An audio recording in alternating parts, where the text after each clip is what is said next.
everyone. I've come out with some pointers that can help us to create a good first impression. The first video that was released last week, I've provided a link for that here.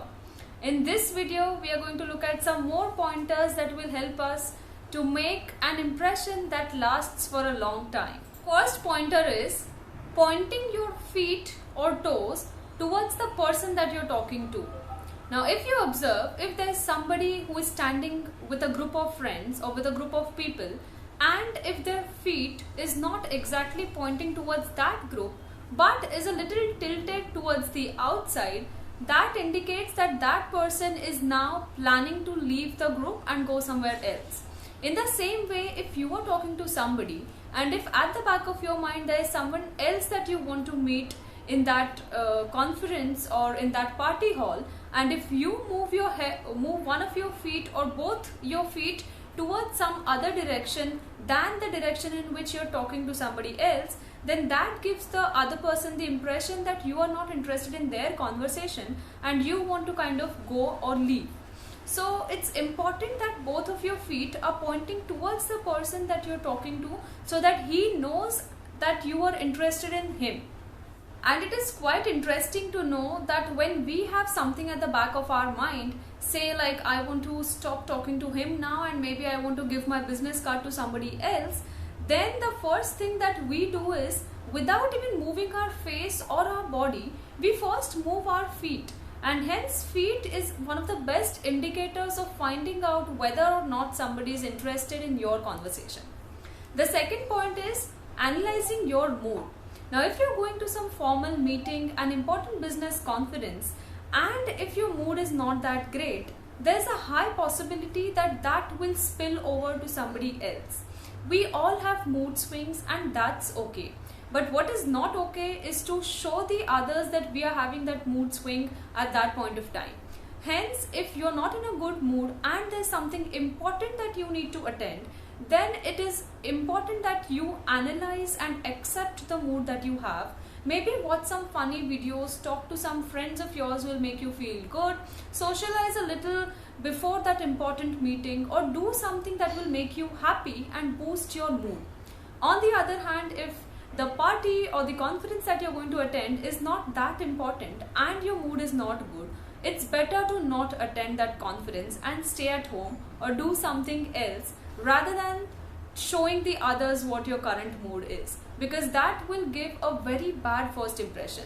Third important thing is to make a connection with the person you're meeting.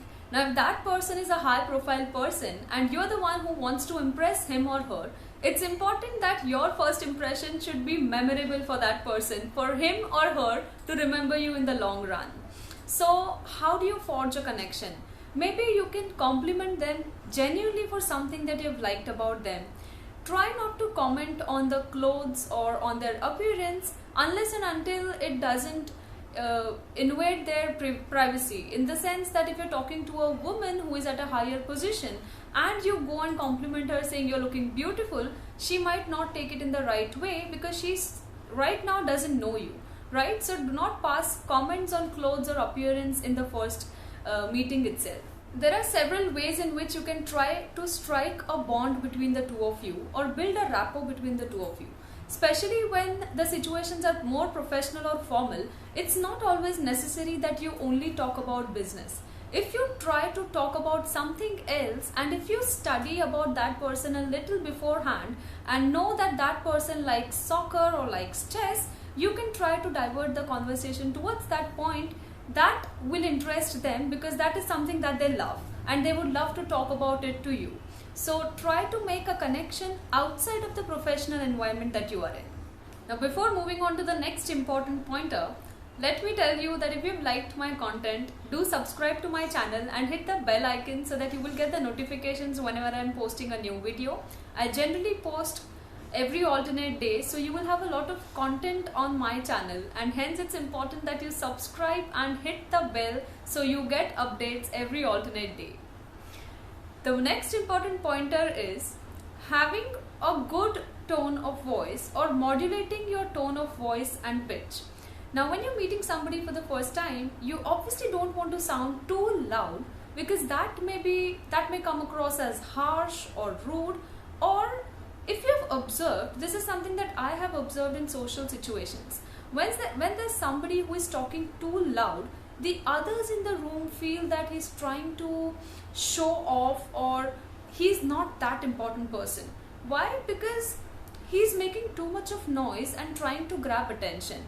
If you have observed Mr. Amitabh Bachchan in Kaun Banega Crorepati, you will see that his tone of voice and pitch is absolutely fantastic. You should watch that show to see how calm and cool he keeps himself and his tone of voice. It is so nice that the moment he starts speaking, the others in the room are silent. So if you want the others to listen to you, having a high pitch is not something that you should look for. You should look for speaking in a way that attracts the other people and having a tone that's average or medium, not too low also. Because if your tone is too low, your voice may not be audible to the other person, and that may come across as you being nervous or shy. So too loud, not at all. Too low, again not at all. Have a pitch that is in between, and for that you can practice in front of a mirror or practice talking to your family members or friends. According to a study that was conducted by Brigham Young University, it has been found that those who speak fast appear to be more confident. Now, if your natural tone of speaking or your natural frequency of words is not too fast, don't try to speak too fast. But if you naturally speak fast, you may come across as a confident person, provided you don't use a lot of filler words or crutch words. So what are these crutch words or filler words? They are the ones that you use when you do not know how to complete a sentence, or when you're not finding words to speak further. For example, using words like, so, a lot of times in your sentences makes the other person feel that you are not able to put forward your ideas in a correct way. So a big no to crutch words and filler words. Instead, you can reduce the frequency of the words, reduce the speed of your speech, and talk in a way that will bring a lot of words to your mind, and that is a better idea rather than talking too fast and using filler words. Next important pointer is using the words correctly or using the correct words.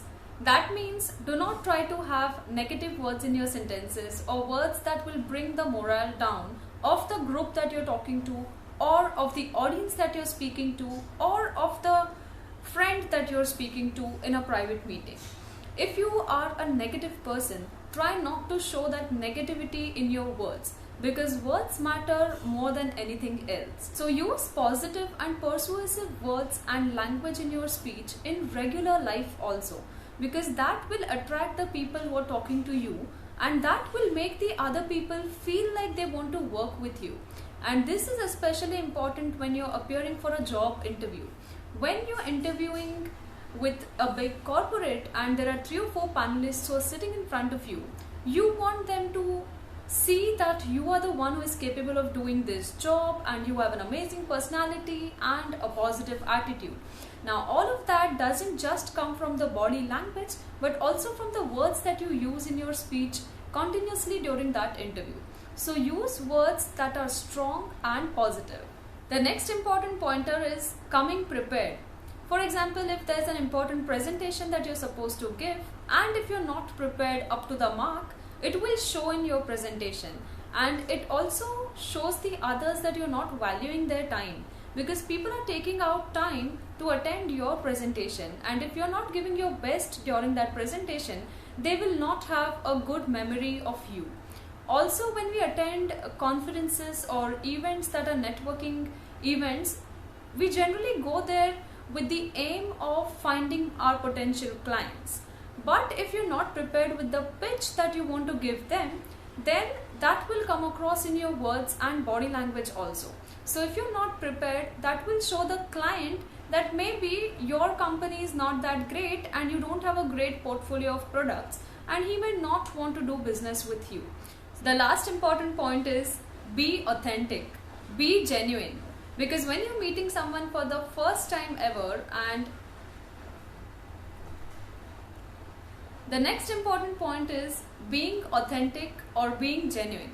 Because when you're meeting someone for the first time, you don't want to come across as a fake personality. Because if you come across as a fake person, everything that is associated with you, the company that you're representing, the products that you have in your portfolio, all of them can make the person feel that all of these could be counterfeit products.